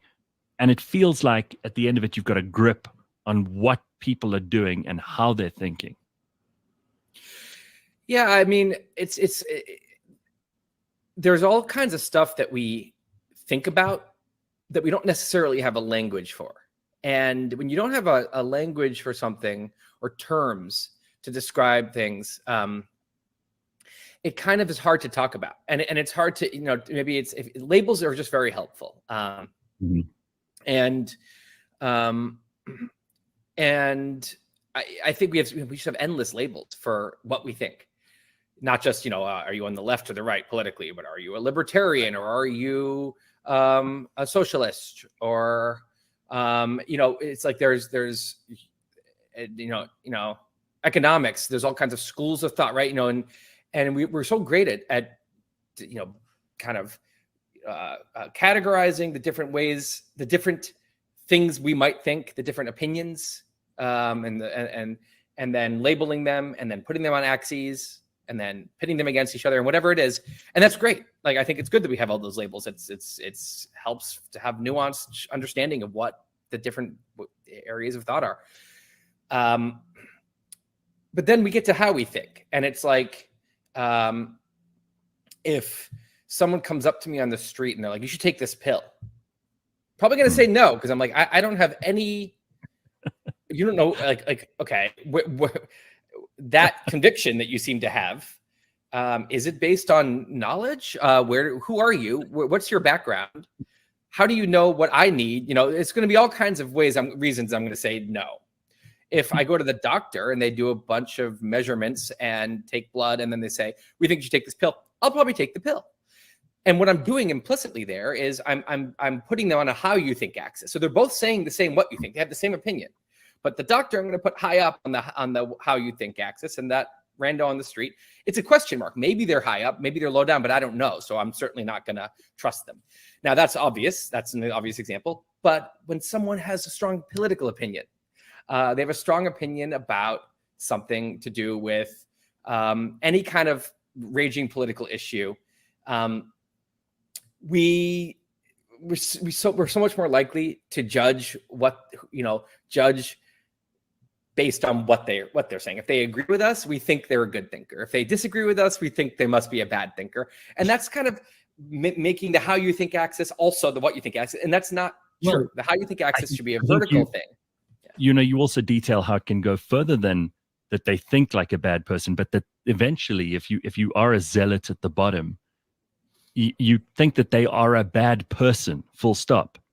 And we tend to make these value assessments, and some of them are very good if you go up to the scientist, and some of them, if you go down to the zealot, are very bad.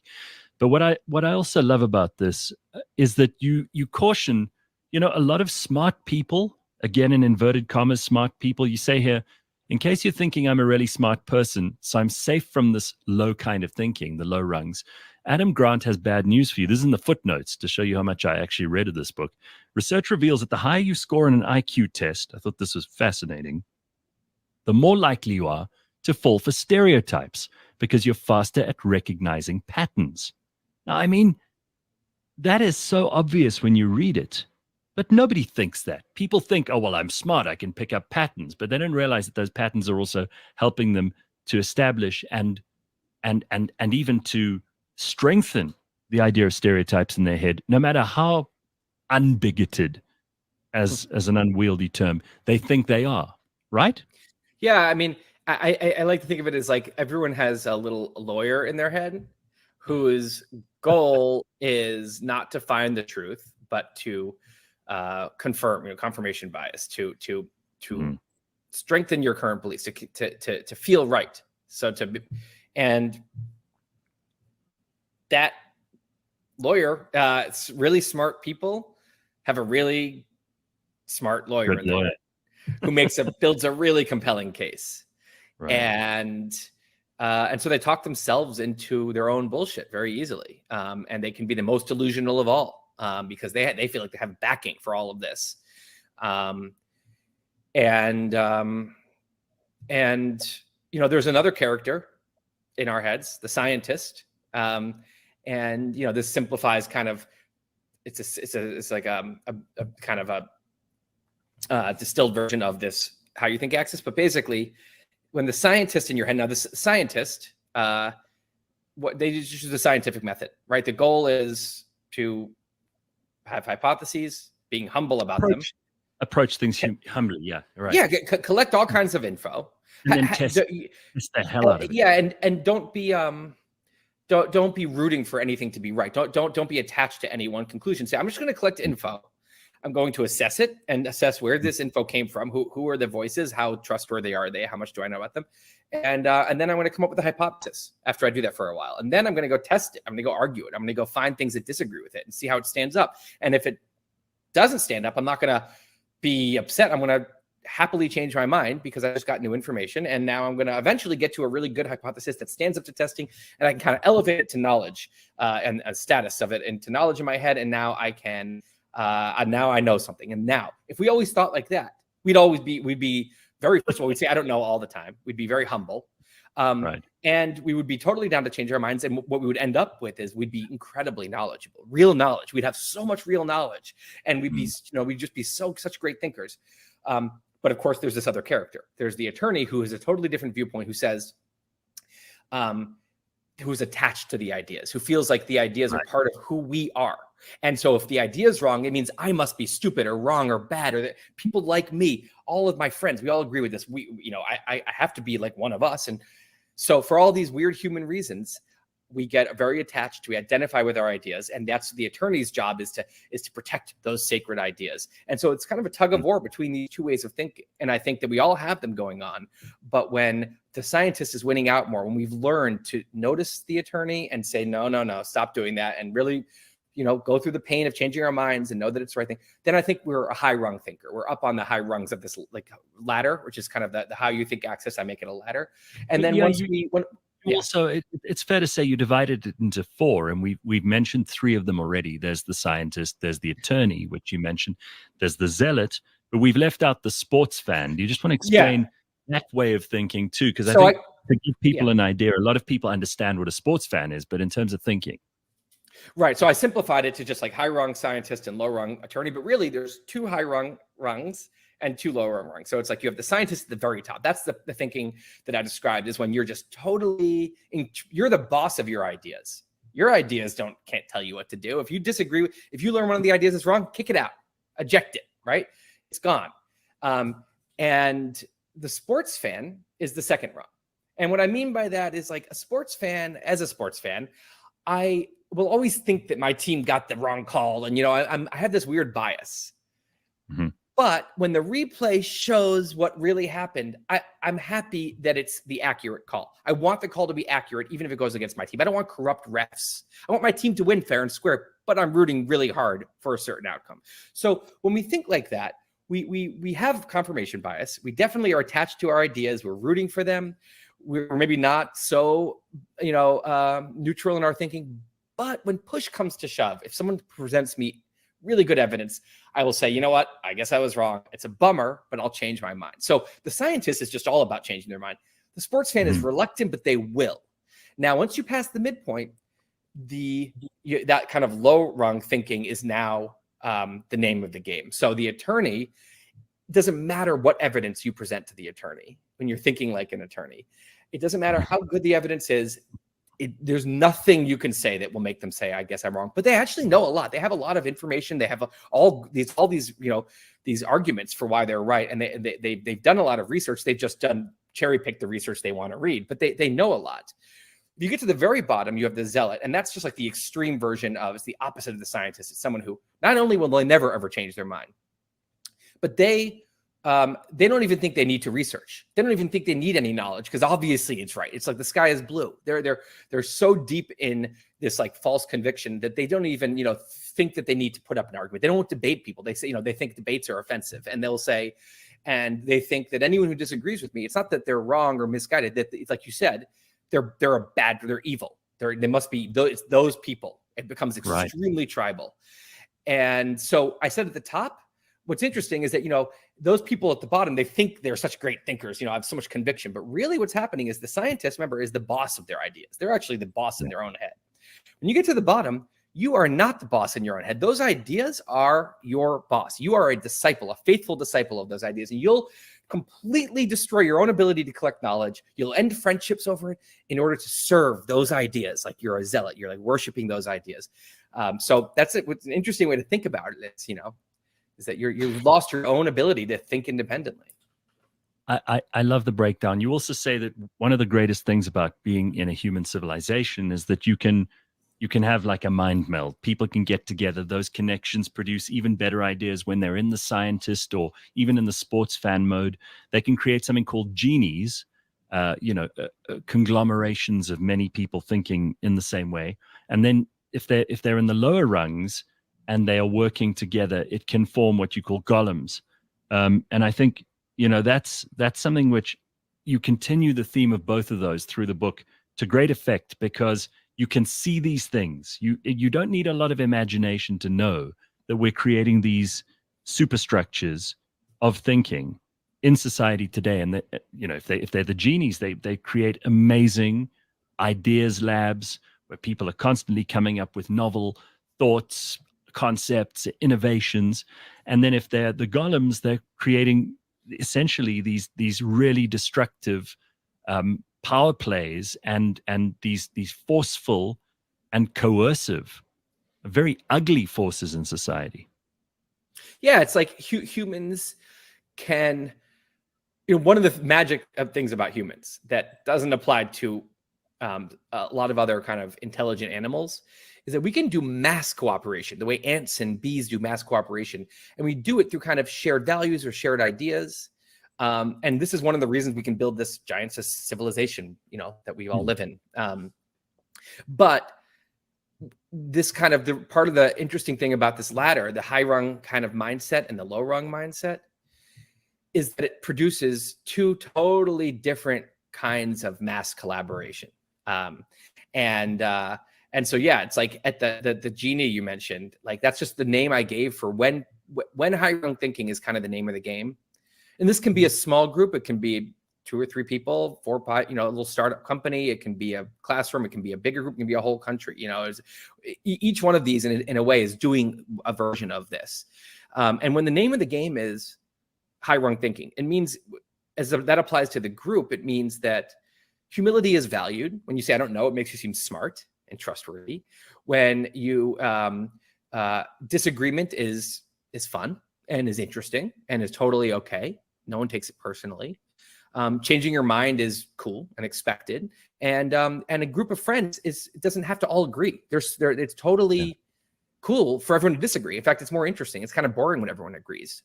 And that's just better for the people in it. You become smarter. It's more, you can be yourself. You don't have to be scared to say the wrong thing. But also it has this emergent property where the group itself will end up being smarter than the sum of its parts.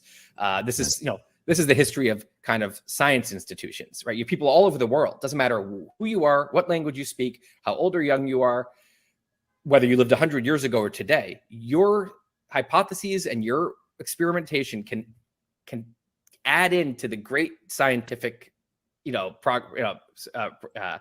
process that is worldwide, and you can Einstein, living hundreds of years after Newton, can work to disprove Newton's theories. And that's this culture of disagreement. It's cool to say, here's a paper on why that paper is wrong. That's great. And there's peer review. So anyway, that's an example of and look at all the knowledge we've gained. We now know about the Big Bang because, instead of thinking the earth is flat, we go from thinking the earth is flat to understanding the cosmos through this process. That's smarter than any individual human. No human knows how to do that. Or no human can build a skyscraper or an iPhone, but together we can. Now, the other side, when low-rung thinking takes over, a whole different part of our brain wakes up. And it's this part that is we identify with our individual ideas, but as a group, the group is centered around. We all agree on these ideas. That's who we are. We are these people. And these people are the people that agree with them. That bad group, they disagree with this. So if you change your mind, you're not just wrong. You're part of the bad group. You're not in our group anymore. We hate you now. So obviously there's so much pressure to conform. That is a culture. And this can be this can be the smallest group, a married couple, where one member knows you just don't bring up politics and don't disagree with my spouse about politics, because it's not, that is being an echo chamber is being imposed on the couple. It's like, but we all better agree on this. And that can, of course, be a huge group as well. It can be a whole political culture, a whole movement, where it's like, if you're in this movement, no scientist behavior. You better say we are right about everything, and they're the bad guys, and we are, solidarity. So once we're in that zone, we make a very different kind of giant, an emergent giant, and it's I call it the golem, because it's like this big, dumb, tramping, powerful, scary, but stupid, so stupid, Godzilla type thing. And that's a great way to, if you want to overthrow the government, form a big golem. Maybe you can do it. If you want to defeat the other country in war, create a golem. No one's, conformity and soldiers. We are all here. We're under the same flag, and we have the same mission, and we're following the same orders. So it's a great way to use brute force to murder and overpower. And sometimes that's necessary. If you have a horrible, evil dictatorship, maybe that's how you. But in a liberal democracy like ours, it's really out of place, and it's not good for anyone.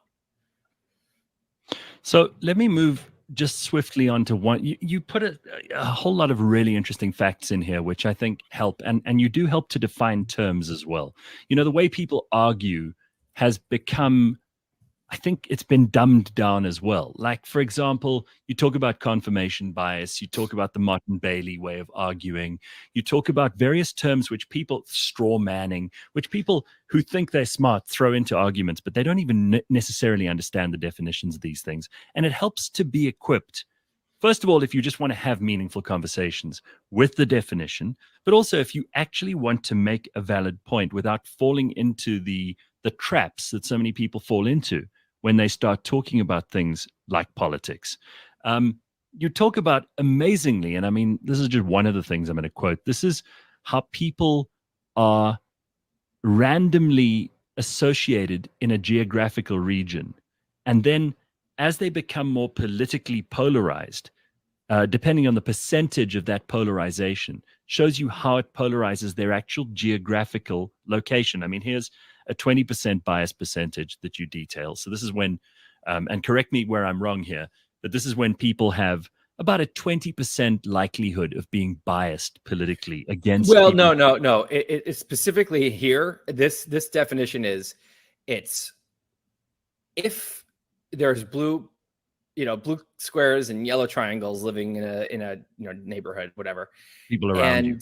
And if everyone says, I like diversity, I'm fine to be around. If I'm a blue square, I'm fine to be, neighbors with a bunch of yellow triangles. I just want at least 20% of my immediate touching neighbors to be like me. So if two, out of the 7 or 1 out of the 5 is a blue square, I'm fine if the rest are yellow triangles. And what you end up with here is it's very easy to create a very diverse and mixed up region. But when you up that percentage, that's what you got here. As soon as you say that, so let's look at the one on the right. I mean, this is still someone who says, I'm down with diversity. I just don't want to be the minority in my neighborhood. I would like to have, if there's 5 neighbors, I would like 3 of them to be like me and 2 not the other way around. If everyone feels that way, you end up with zero diversity, complete and utter segregation, because there's no way to make everyone happy. And on the left, even at 33%, if you say, if I have 6 neighbors, I just want 2 of them to be like me, there's no way to really do that without making people unhappy. To have everyone have that, you end up with total segregation. And this, of course, is then a metaphor for when we start saying, I don't mind if I'm a progressive, I don't mind if there's conservatives in my town, but I want it to be, there to be largely progressive. I want it to be a lot of progressives, at least half. You're going to have no conservatives in that town if everyone feels that way, because conservatives, if they feel the same way, are not going to want to move there. They're going to move to the conservative town. And suddenly, even though people are totally down with diversity, political diversity, it is complete segregation. Of course, this also applies to race and other ways you can be diverse or segregated. And of course, this is where people pull out their lawn signs, and that only helps to extend the echo chambers. And eventually you have people who just don't want to live in the same country, right? It's a self-perpetuating cycle, because what happens then is when you have a bunch of progressives all living together and a bunch of conservatives over there in the other town, again, even if most of these people are totally reasonable, they're not sure what they think about everything, and they're totally down to change their minds, and they like hanging out with people across the aisle, very quickly, this kind of psychology takes over, where and there's studies on this. I cite a couple in the book, where when you get a group of people together with their own kind, and you have them deliberate on a certain topic, so a bunch of people on the left are going to talk about hot political topics with each other, and a bunch of people on the right, what happens is the whole groups, they move farther apart. The left group becomes even more left, the right group becomes even more right. And when there's a lot of diversity, then people are open to diversity. They like it. It's a value. This can go to college or somewhere else. If there's enough, progressives and conservatives, and people like having both. As soon as it becomes over a certain amount and becomes pretty much all one side, it becomes very hostile to diversity. And suddenly now there's incentive to have more conformity, because if you have if you're a conservative professor at a university, and there's 25% of the university professors are conservatives, you're fine, right? People value diversity. There's plenty of other people. As soon as that percentage goes down to 10 or 5%, there becomes incredible hostility to those 10 or 5%. As the minority gets smaller and smaller, it becomes harder and harder to beat it. So then what people keep their views to themselves, or they leave, more likely. So they'll leave the town, they'll leave the church, they'll leave the university, whatever it is. And so it's kind of there's a feedback loop that happens. Once this cycle starts, and this, by the way, look at America's political parties. They were totally overlapped in ideology and mixed up, and there were conservatives on the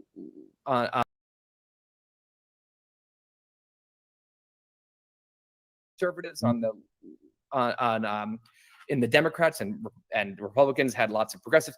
Once that starts to go like a trickle, it starts to move, suddenly it speeds up. And now you can't win an election if you're not, and before you know it, it is completely segregated by ideology.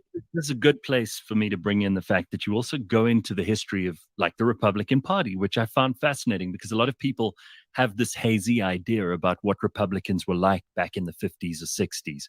And it's nothing like what most people think. Again, this idea that we have confirmation bias, or you have an inherent hostility inside you for whatever you perceive conservatives to be. And then you go into the left as well, and you talk about in great detail the evolution of postmodernism, of Marxism, of liberalism, and of what those things have given birth to. We talk about the word woke. I mean, you really go into the origins of lots of these things and talk about people who have become, for good or for bad, household names, people like, Robin DiAngelo or Larry Elder. And I think that this is a very, very useful text for people to go through in order to get an overall comprehension of what's happening in America right now, because it's all too easy. And you do also go into Trump and kind of go into Obama and all of that stuff, but that's almost the easy surface level stuff. It's too easy for people to just hop on the bandwagon with their preconceived notions and not to actually know the stories. I think that's really valuable. I mean, the danger, if you do that, is if you're in your head, you're thinking, like in the US, there's two teams. It's very unnuanced. There's the blue left-wing progressive Democrats, and then there's the red conservative Republicans. And if in your head, for example, your mindset is blue good, red bad, right? And you're just locked into that. Mm-hmm. You now are hugely vulnerable to, if a new movement emerges that wears blue and says we are the champions of blue, and this is what the new blue is, and that's red and that's bad, and everyone who disagrees with us is red and that's bad, you're going to say, great, I'm on board because it's blue. But if that movement, if you're not critically assessing it, it might be completely contrary to why you liked blue in the first place.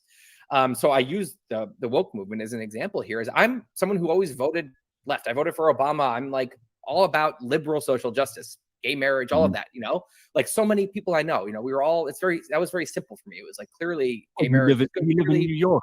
If you lived in New York and you didn't think that way, you probably wouldn't have any friends. Okay, well, it's just even conservatives in this country, the 60s civil rights movement, we're all about it now. Gay marriage, took a little while, but it's pretty popular, country nationwide now. Obviously, women's suffrage, if you go way back, every American is pro women's suffrage. Not every, you get Republicans, even Republicans from the South, who are so, powerfully behind Martin Luther King now that it's kind of unfathomable based on the history of the South and where those people voted before. If you're saying blue good, red bad, and you think Martin Luther King is great, right? He was classic blue, right? Social justice. And then you say, oh, I guess I'm woke now because that's what the cool blue people are doing. You just, without realizing it, are signing on to a movement that is the polar opposite of what Martin Luther King preached. The polar opposite. It's much more right-wing to me than it is. It's radical left, but it has a lot of, when you get really radical, you have a lot in common with really, really kind of regressive right-wing stuff. And so part of this book was, it's like, I wanted to try to steel man, again, we call it wokeness. That's kind of has baggage. So I don't even use that term. I call it social justice fundamentalism. And it's not even that I think it is necessarily pure bad. I think it is an ideology. I think it can teach us something. It's interesting. It's interesting to learn about. It's super left. It questions everything down to the foundations. Take one, because again, I want people to read the book for themselves, but let's just take one subject, which comes up quite often and which I've encountered with friends of mine. I mean, real friends who are on the extreme left and who always show me this picture. And you can just talk us through this because you do this so well in the book. And I mean, give us a précis. You don't have to, go on in detail. You do in the book beautifully, but just give us an idea here of what's going on. So obviously for people who are listening instead of looking, they're those three fans watching a football game and they're all standing on boxes looking over the wooden fence, but the one person's very short. So it's called equality because they all have the same box to stand on. Then the next box, the next, drawing is the same three people, but the tall guy doesn't have a box. The medium-sized person still has a box, and then the very short person has two boxes, and they call that equity. And then you've added a third picture, which sometimes they don't, of justice, where all three people are looking through a fence so that you don't need the wall at all. So here, the wooden fence is supposed to represent like systemic institutional oppression. Bias. So not, the behavior of individuals, but that there's actually like, built-in structures that elevate certain groups and oppress other groups. And that's built into the fabric of the country. And so when you say is it equality of opportunity, everyone can go to public school, everyone can apply for a job, everyone can try to run for office, whatever it is, start a business. They're saying that doesn't do the job because the wooden fence is still there. So the second pane says, we need to actually use wooden boxes. The wooden boxes here represent something like affirmative action. We need to actually adjust give certain groups a springboard that other groups don't have in order to kind of account for the fence and mitigate the effects of the fence until the final day when eventually we have a society without this systemic oppression, and then then everyone can be on the same level ground and succeeding equally and everything's great. That's cool. That's equity. And the last one, I mean, I said most of them don't include this one, but that's the day when you finally have the wooden fence gone. That's justice, is when there is no need for affirmative action or something like that, because there's no more systemic inequality. There's just groups will naturally end up on the same playing field. Now, this is very much like one of the core bones of wokeness is this concept. Now, I believe in liberal social justice with lowercase l, liberal, like Martin Luther King, kind of classic liberal take on social justice, which says that liberalism is good. The house that we're all in here with that the Constitution is good. We haven't always lived up to its promises, and we need to do better. But that liberalism is good, and that free markets are good. Free speech, free competition, free speech, equality of opportunity, and treating people like individuals is good. Whatever. Liberal social justice is very big and broad, and it's open to all kinds of ideas. It's not a hardcore kind of ideology. So, as someone who believes in that, what I would say is I don't look at that meme and I reject it. Say that's bullshit. Affirmative action is bad. I don't say that. I say, and in the U.S., I mean, Black Americans, they're 5 generations away from slavery, and 2, or even in some cases 1, away from like Jim Crow laws, when there were different actual an actual oppressed like apartheid situation, and even more recently, kind of bullshit laws like redlining and things that just have continued to kind of hold Black Americans back. People acquire generational wealth, and so like you get behind. Once that starts to get behind, like it does create a long-lasting effect. I'm fully on board with that, and I think that some level of I think that we should be doing something about that. Now, whether affirmative action is the best way or how much affirmative action, that's, I think, an open question we should be open to debating. I think that, there's all kinds of different potential causes here that would have like Black American income below white American income. But it's complicated, and we should have like very vigorous analytical discussions about it. We should be trying new things. We should be open to there should be nothing sacred. You should say this program is not actually good. That's how you solve problems. And you have to think about fairness. If affirmative action is coming at the expense of Asian Americans getting into Harvard, which is what it has been doing, like, okay, well, maybe that's not the way to do it if it's going to be totally unfair to another group. So this is nuanced and complicated and should be discussed like that. So my problem with the meme isn't that there's not times when a wooden box makes sense to elevate someone, and that there's not some level of wooden fence there for different groups in different ways. My argument is that it is really complicated, and it should be very open and very discussed. And there should be conservatives have their own views on this. They don't dismiss the idea of, that there's inequality and stuff. They just have totally different. They would say we need to emphasize 2-parent families in the Black community, which has gone from 75% of Black children in the 60s grew up with 2 parents, and 25% today. So some like crazy number. They would talk about things. Great, bring them into the room too. Let's have progressive views. My problem is that in wokeness, they say that if 2 groups don't have equal outcomes, they don't have the same income, they're not represented the same, there's only one reason that's happening, and it's 100% because of oppression and institutional racism. And the only fix for this, is stuff like affirmative action, like equity. Bach is actually doing double standards, or reverse discrimination. And so they say that this is exactly what's true. And if anyone here suggests any other solution or any other diagnosis of the problem, you're a racist and we're going to get you fired. The reason I'm saying it's the opposite of Martin Luther King is like, if people on the left, what they ultimately care about is, stuff like improving the lives of Black Americans. If you take all the problem solving tools out of the room, silence all the discussion, and come up with this very unnuanced and very rigid kind of religious prescription for it, you're the worst enemy of progress in this case. All you're going to do is build a ton of racial resentment, and you're going to you're not going to solve any problems at all. That's not how grown-ups solve problems. So this is if you say blue good, right, red bad, and you're so attached to that, that's your identity. And now wokeness comes along, without realizing it, you're going to be fighting for, in my opinion, an ideology that halts progress for the things that you care about. there are so many different parts of this book that hint at things that we also tend to gloss over. I mean, we throw around terms in society that have to do with what's going on politically, and maybe people who read this will find a lot of this stuff, oh well, that's kind of obvious, but it helps to be as well equipped as possible so that you can make sense of things, even if it's just so that when you hear people talking nonsense, you can kind of quietly inside smile or wince or whatever else it is and move on. Because at the moment we're so stuck.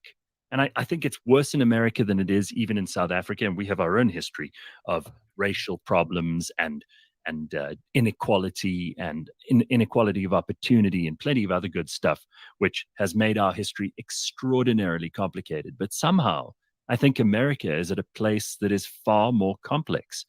For some reason, maybe because America has been this very evolved society for a long time, been at the world hedonism outlook. Maybe it's also the fact that increased polarization in America, and this is unavoidable under people like Donald Trump, has made it very, very difficult for people on more or less the same ethical or moral basis to have conversations that actually end up solving problems. Without going into too much else in the detail that we have done, have you passed this book around to friends of yours, and what sort of reaction have you got so far? So I started writing this in 2016, long time ago, and and the way politics has changed and moved is ancient history. But I found that when I talked to, this was before Trump was even president, he was running at the time when I started this, and when I talked to my progressive friends, their reaction was usually something like, "There's a legit fascist that's about to be the president," or things like, he's doing this Muslim ban and all this. How could you complain about anything going on the left? Do you think the left is the problem right now? And first of all, I was never saying the left is the problem. I was saying that there's a deep problem, which is producing both kind of a woke mob and Donald Trump, and also flailing, misinformation around COVID and fueling, as I said, fueling conspiracy, all of this. This is one bigger problem, which is that we are as a society kind of in this downswing. But when I talked about that, the notion that anything that the problem was anything other than the right was just inconceivable. Now, so I think if I had published this back then, I would have gotten a ton of pushback from people on the left, probably. And just partially because I have a lot more left readers than, I think hardcore Trump people would hate my message as well. I think conservatives who don't like Trump, just like it's progressives who favor Martin Luther King over wokeness, they love these ideas because they're, this is right in line with them. But the times changed in that, I think by 2018, 2019, I think that a lot of more people were fatigued with the culture wars and with mobs and with, cancellations and Trump himself, sick of him. And then but I still think it was slow and then we had George Floyd in the US and the protests, which then turned into riots, which then turned into people getting fired, which then turned into people overhauling the administrations of companies all across industries and rehire and hiring new people that were much more kind of into bringing wokeness into the workplace. And a lot of people, I think, started to say, okay, I think this is not such a good thing. This is, this has gone too far or whatever. And just as I'm just giving a few examples. I mean, there's stuff going on now with, transgender issues. Again, there's two convoluted things here. There's the liberal social justice person says trans people should be included and safe and accepted, and they should be able to. We should normalize this and understand it and all this. And then the woke person, goes much farther and says, that if you disagree with kind of our extreme views on this, you're transphobic and should be fired. Anyway, people have gotten sick of it. And so I noticed that when I came out with this book, it was 2023. Most people I know, left and right, I think were pretty open to this message. And so on one hand, I think, it could have made a bigger kind of splash earlier. It could have, maybe changed a bunch of minds. But it also would have run against a lot of minds that were not ready to be changed yet. I think today, I'm hoping it changes a lot of minds, but also I'm hoping that people who have kind of come around, like you're talking about, who feel like they're uncomfortable with the way things are going, and they feel like maybe like they're politically homeless a little bit. I want to tell those people, A, you're not alone. B, here are a bunch of ways to articulate what you may be feeling and to think about this through a framework that might help everything make sense. And C, encourage you to start speaking out, because you're not alone. And it's the silence of all these very reasonable, moderate people that I know. It's the silence that has allowed things to get this bad. So start speaking out, and you owe it to yourself to represent yourself correctly in the world. And if you're pretending to be something you're not, or you're even just silencing yourself, you're not doing yourself very much respect. You're letting fear of social consequences. No one's going to hang you. It's not the Maoists. You're not going to be beaten to death or executed. We're not in Nazi Germany. You're going to get some criticism. And you may be surprised. You may be surprised to find out that you're actually in the majority once you start speaking. You might be surprised to find how many people say, you know what, I've been thinking the same thing. I didn't realize anyone else thought this. So that's what I'm hoping for here. Well, I love it. And Tim, you've done an absolutely terrific job here. I'm looking forward to deploying a lot of this in my conversations with people especially people who are afraid to voice their own opinion for fear that they'll be canceled, for fear that they'll be called names, for fear that all kinds of things will happen to them in society. And look, there are still very severe consequences for some people, particularly those who are not as independent maybe as you are or as I am. But I think the less we have to fear these conversations, and the more we start taking them out into the world and allowing other people to vent and to put their own thoughts out there in an articulate way, the better we'll all be at those high-rung thinking kinds of ways of doing things, rather than these low-rung ones, which are just making us detest each other, detest ourselves, and drag society down. It's just a delusion, It's like if we're in this zone where we think like half of my country are evil and I hate them, like you've lost yourself, like you've fallen into a tribal craze. And by the way, I'm not saying that this is something just other. I've done this. Like we've all felt this. It's like you've forgotten that people are three-dimensional and complicated, and issues are complicated, and that someone who disagrees with you, if you had their upbringing and you had their life experiences, you'd feel the same way. And maybe there's some stuff you don't know. Maybe there's some stuff that you're wrong about. Like if you're not thinking those things, like you've fallen into this low-rung thinking. It's like as I said, like I look at Nazi Germany, I'm like, how could human beings do that? It's like we have the capacity to slip into really bad modes that helped us survive 50,000 years ago, which is why we can slip into this mode. We all have this. And so to notice it and to just catch yourself and say, this is not real. Like there's not, there's not evil people everywhere. It's just not how it works. And that I'm not right about everything. It can go a long way. Have you noticed in South Africa, and these trends, I mean, are things getting, is your society getting like less mature, or is this just mine? Look, I think we're certainly ordinary, average us in South Africa. We're starting to stand up for ourselves and speak out a lot more. We come from, because of apartheid, before South Africa was a free country, people really didn't have opinions about the government, because any opinion about the government would usually get you into trouble, and you had to be white to have an opinion about the government, and that was a real thing.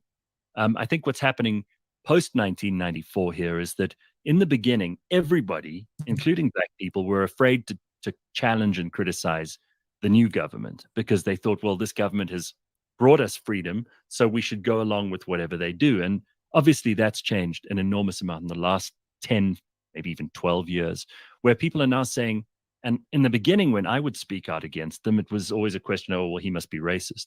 And now it's become much more, there are more people on my side when I criticize them, because there are obvious reasons that we should be skeptical in a healthy way about what government in this country has done. It's a lot more nuanced. It's a lot more varied. There isn't such consensus. There aren't these golems that you talk about. that are moving across the landscape like they are in America. But that's not to say that we've solved any problems.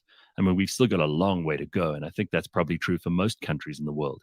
But there is a general trend towards people being more authentic, people speaking their minds, people interrogating ideas, people not just bumping up against each other and calling each other names. That's great. I mean, what you're describing there with if it's a situation when anyone who criticizes the government, the movement, the president, the ideology, whatever it is bad. What happens is there's now no mechanism there's no accountability for that entity. That entity now can do whatever they want. Moustache that you talk about in your book. The what? That's King Moustache that you talk about in your book. Exactly. If as soon as your people are too scared to criticize something, that thing now can get as bad and keep getting worse and worse and worse until people push back. So it's much healthier, like what you're describing, is if people can detach criticism of this thing from being a good or bad person, but it's just a thinking person describing what they see. And there's not some evil motive behind it necessarily, right? And that's huge. So I'm happy to hear that. Well, I cannot recommend the book enough, so I will put it up on the screen again. It is called What's Our Problem? A Self-Help Book for Societies. It's by Tim Urban, and he has been our guest. Thank you so much, Tim. It's great to talk to you. And I know you're busy with another book. You're going to give us some idea of what that's all about? It's called, it's going to be about it starts at the Big Bang and it ends at the end of the universe. And I'm just going to basically try to tell. Just a small, humble project then. Yeah, it's the biggest zoom out possible on like what the hell is going on and where is this all going. But yeah, it's kind of it's a fun project. Well, keep the blogs coming as well. I mean, a lot of us have been fans of all of that for a very long time. So thank you very much for the book. And I hope you have an awesome week. Thanks, man. Thank you, Gareth. Thanks so much for having me on. Great to see you. Tim Urban, everybody.